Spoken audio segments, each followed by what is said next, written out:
Welcome to this edition of Video Explosion. I'm your host, DJ Finesse, here with Bryan Sosoo from the men's 2026 Milan, Italy Olympic team from the bobsled squad. Welcome to the show, Bryan. Awesome. Happy to be here, DJ Finesse. Thanks for having me. You're welcome. We're excited to have you on today. Awesome. Awesome, man. Happy to We're be gonna, here. yes, sir. Yes, we're excited today. Perfect. Okay. And we're going to sit down and have a conversation with Bryan. Please stay tuned in. You're going to love this episode.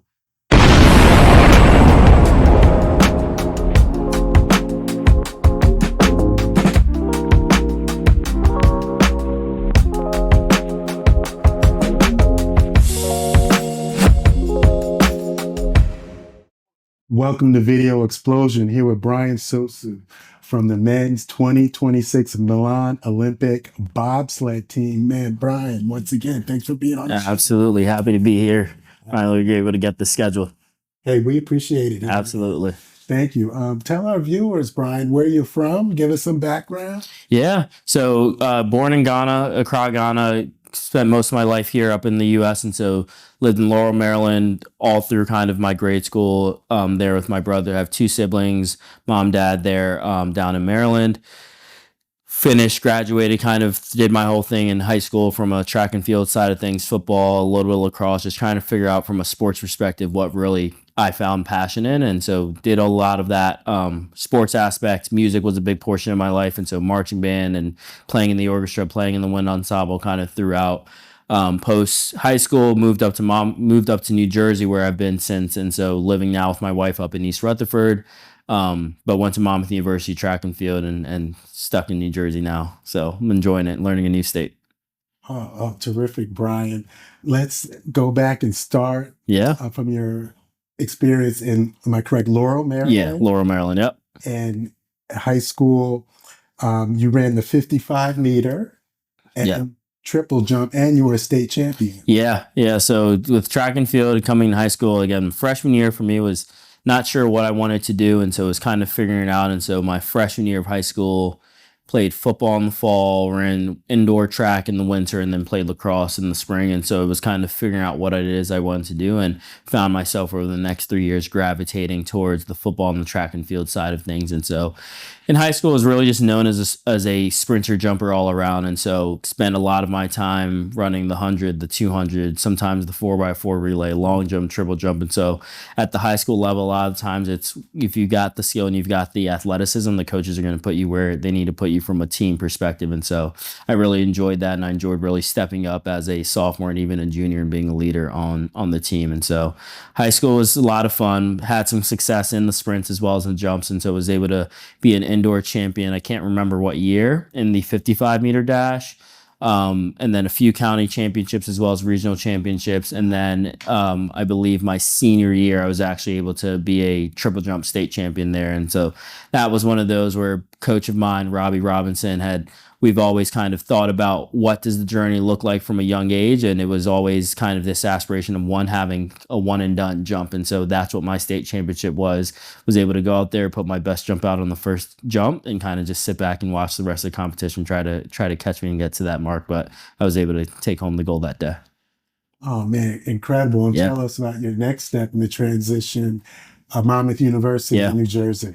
Yeah, so after high school, decided that I wanted to continue to compete in college, and there was a little bit of back and forth for me of if I wanted to have dual sport in college and play football and run track, or just focus on one or the other. And so I decided down the line that Monmouth University was going to be the place that I called home for the next realistically 5 years, because I was able to get my master's as well.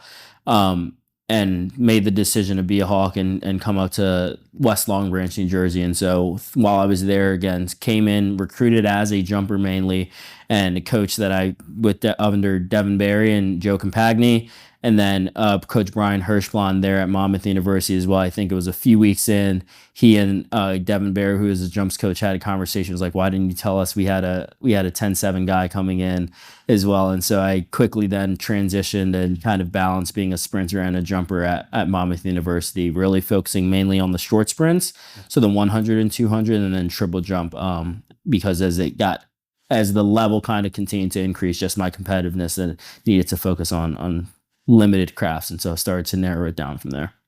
And of course, you were also a champion at Yeah. 3 championships at Monmouth Yeah, University. Monmouth University, fun time from a sports perspective. And so for me, with the group of guys and just the team overall, was able to have some success in the triple jump, have some success in the 60-meter dash as well, and some of our relays. And so currently a school record holder for the 60-meter dash indoors, currently a school record holder for the 4x1 meter dash as well.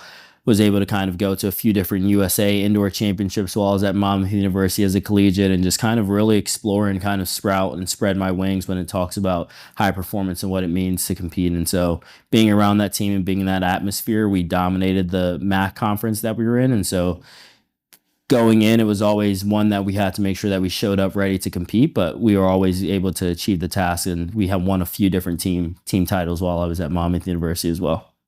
Oh, wow. Terrific with this championship pedigree. Yeah.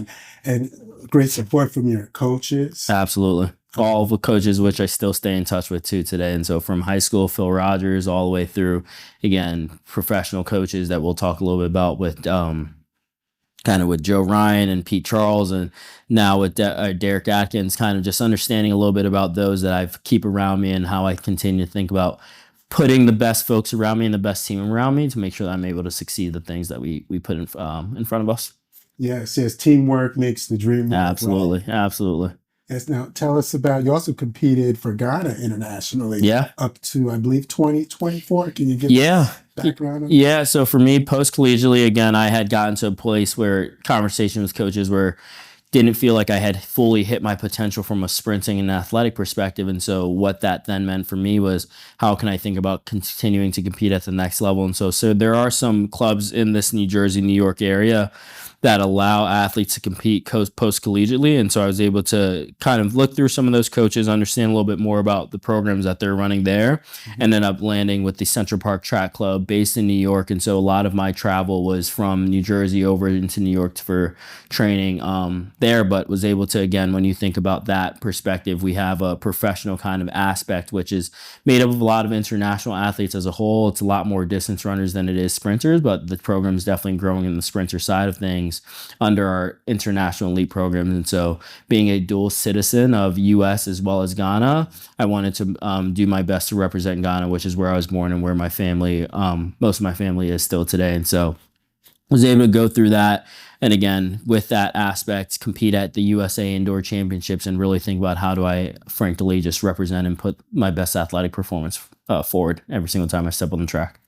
Oh, terrific, Bryan. And now, as far as the Milan Olympics in Italy 2026, tell us about this transition to the men's bobsled team. Yeah. How did this all come about? Yeah, so this all came about really, I think it was June or July of 2024.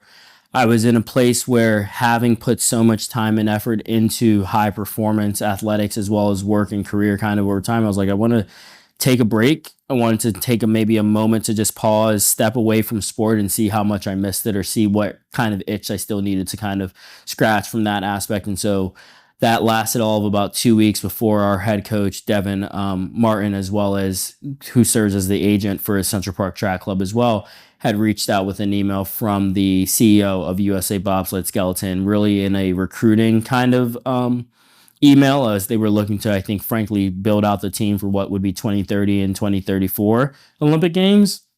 And I was like, hey, worth having a conversation, learning a little bit more. And so, because I'm a big person where it's like, if I don't explore something, I'll probably regret it down the line. And I was like, the worst that happens is I've driven 4 hours up to Lake Placid, spent a few days or had a conversation, and it's not for me, but I can actually say that I kind of explore that. And so that was really that first moment into the transition from being a sprinter and focusing on that aspect into transitioning into a bobsledder. And so was able to go up to Lake Placid in August of 2024, spent a few weeks from a development camp perspective, which led into our push championships, which is kind of our marquee end of preseason event every year in the sport of bobsled. Had some success there and was able to finish, I believe, 5th in that push championship. And so I was actually named to the World Cup team my first year, along with a few other rookies. I believe it was along with 2 other rookies that year that were named to the World Cup team. And from there, the rest kind of then said, hey, there's a little bit something here. How do we continue continue to fuel it, how to consider to kind of work that craft, learn something new, be curious, and frankly, be able to kind of get to where we were with Milan this past game. So it was a journey. It was a pivot coming from the sprinting side.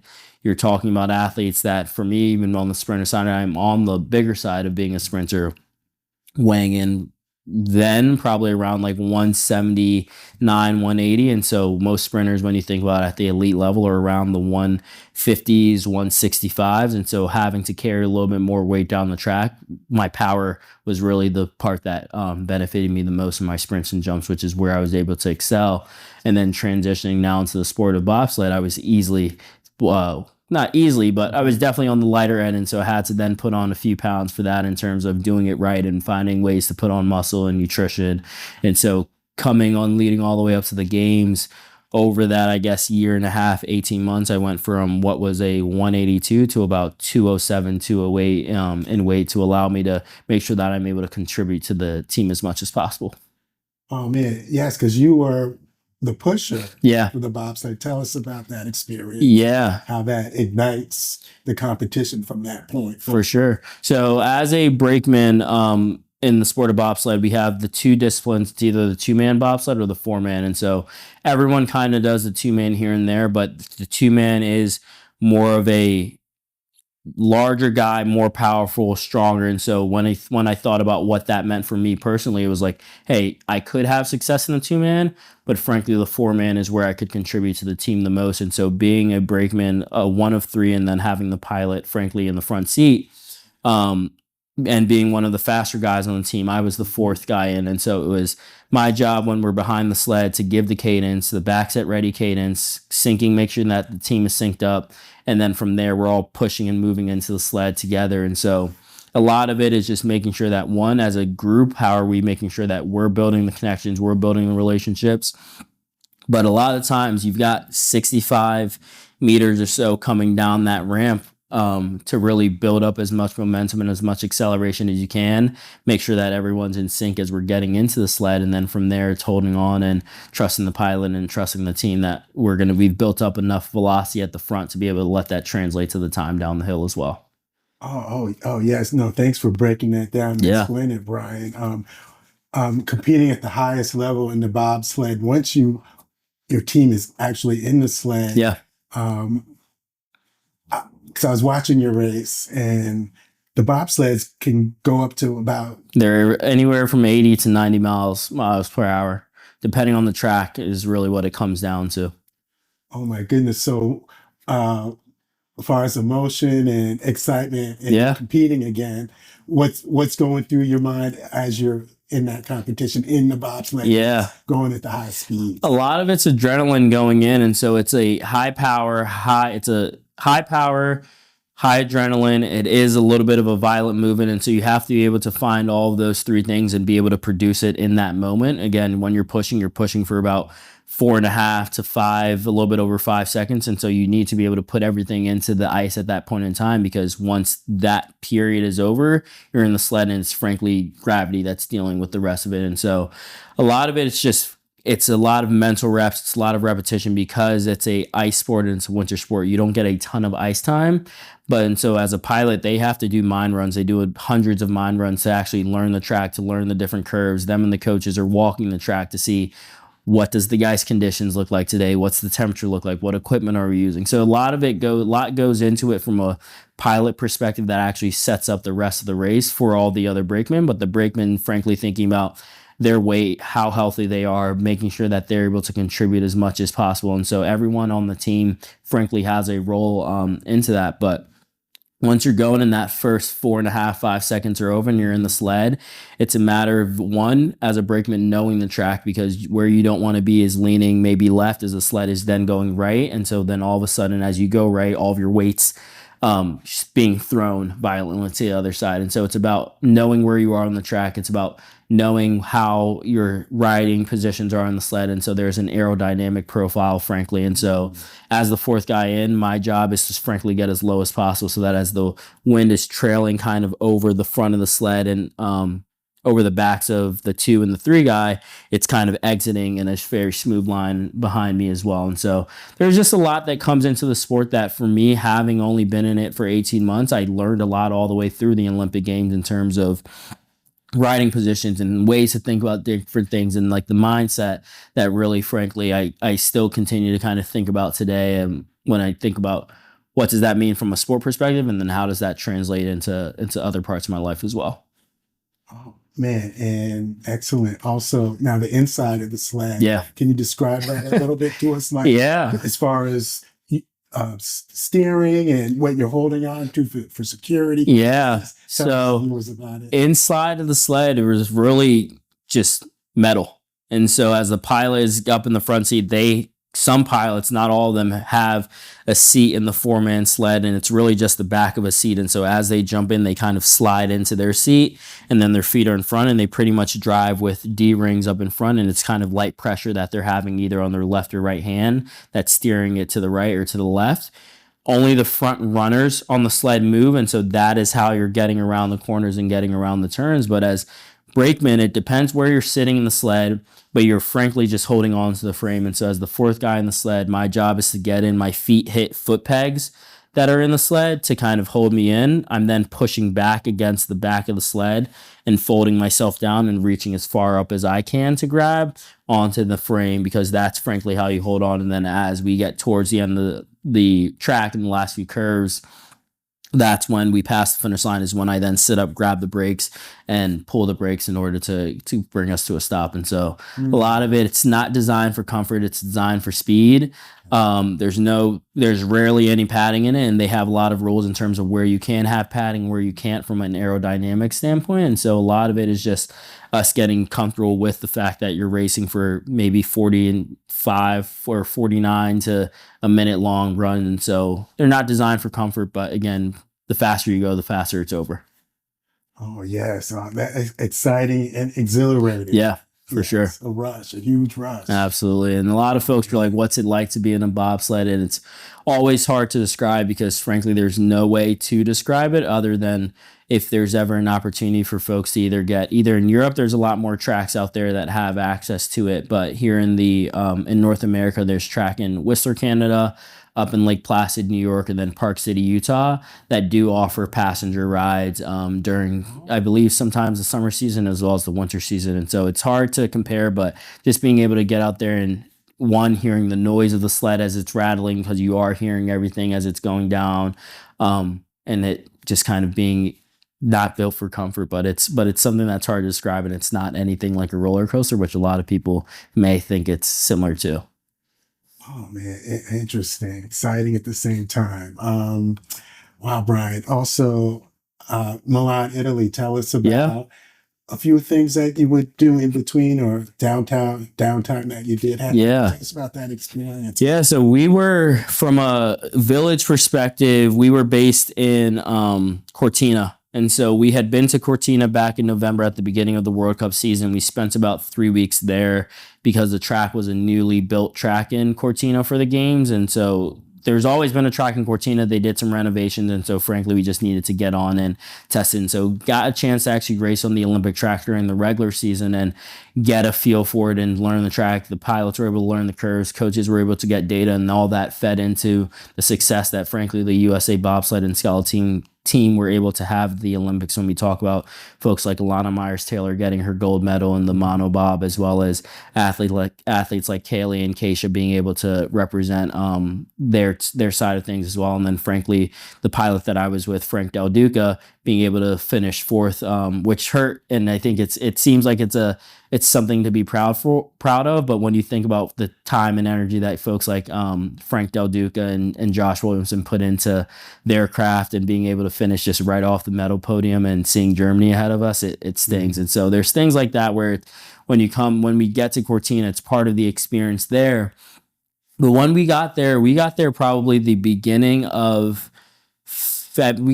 beginning of February, end of January. We were some of the first teams in the village, and we were there for about the 2.5 weeks because bobsled frankly didn't race until the end of the games. But during the downtime being in the village that we were, curling was there, and so got to watch a lot of curling, get to meet some of those athletes there from a curling perspective, as well as the women's alpine skiing team, and so was able to go and watch athletes like Michaela Schifrin and Breezy Johnson race their downhill races and their different skis over the course of the time that we were in Cortina, and then just explore downtown. There's some shopping, there's food, and so really kind of just immersing ourselves in the environment beyond just the competition. It was huge. Oh, nice. And what do you think? Well, what holds for the future, Bryan? Would you interested in competing again in future Olympics? Or I think next? I think time will tell. Right now, I'm gonna take a full year off of competing, but still kind of training, because as just an athlete my whole life, having that schedule and that regimen is something that my body is always kind of looking for. And so it's finding ways just to tap into that a little bit differently. But we'll likely end up taking a year off from competing under the USABS to kind of just regroup and enjoy being married, enjoy kind of life without a schedule or life without all the travel. And then from there, we'll see. But it's unknown. It's a 4-year commitment, and I think for me, it's always big on, if I'm going to put my mind to something, I'm going to be able to put all of it into it. And so if I feel like I'm halfway out and I'm halfway in, I think my answer is going to be like, take a moment until you can have a moment to actually make an informed decision, because the time that I'm spending there, I'm sacrificing other components, and the time that I'm spending there as well, I'm either taking an opportunity away from someone else, or I'm not helping put myself in the best light to support the team. And so that's never replaced that from a athletic and just a professional and a personal standpoint that I ever want to be. Well, understood. And we do look forward to whatever your future holds for you. It'll be good. Absolutely. And, we'll certainly be excited and supportive of any future Olympic or any endeavors that you have. Thank you. We'll be looking forward to. You're welcome. Absolutely. And yes, Bryan, we also would like to ask you a few questions. Yeah, let's do it.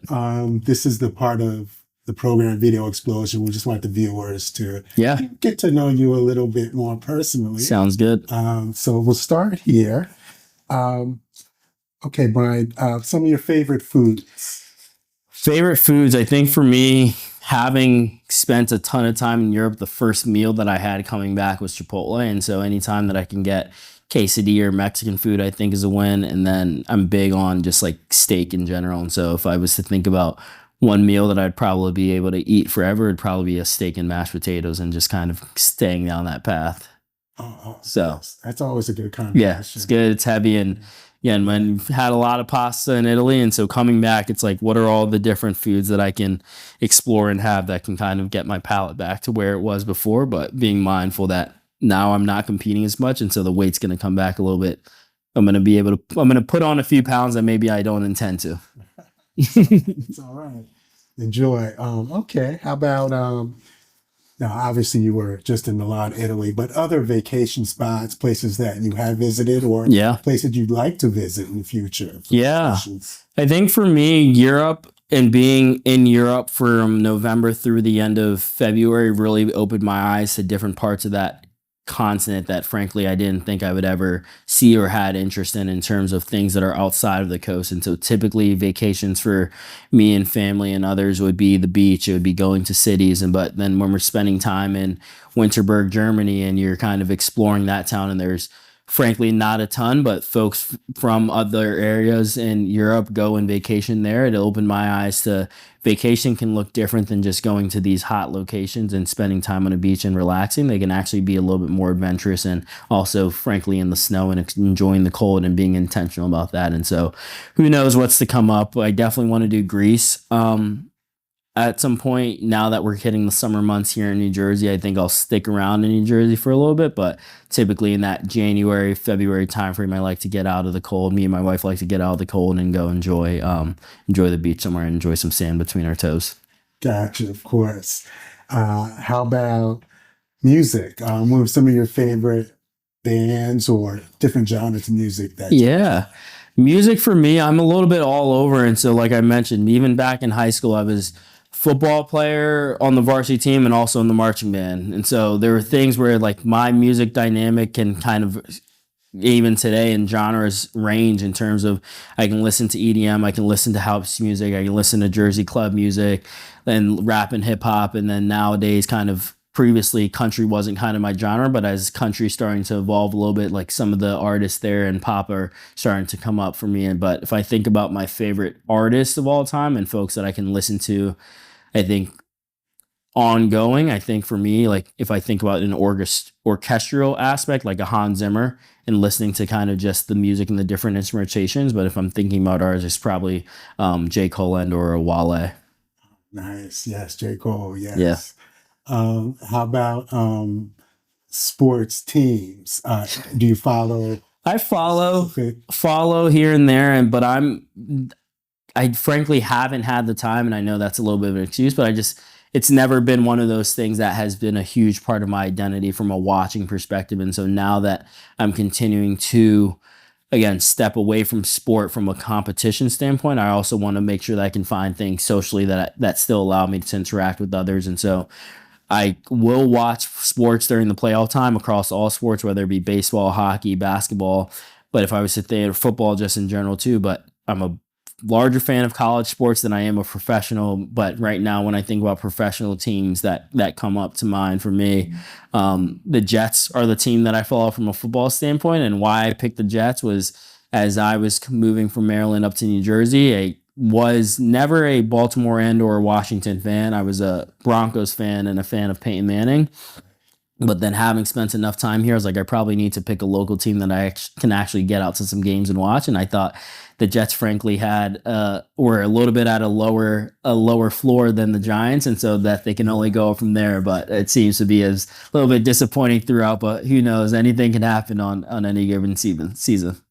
Yes, yes. Well, maybe this year the Jets will get some momentum. Yeah. Geno Smith is the new quarterback. Absolutely. So we've got some new faces in. We just had the draft, and so we'll see what the team's able to do this year, as long as folks can stay healthy.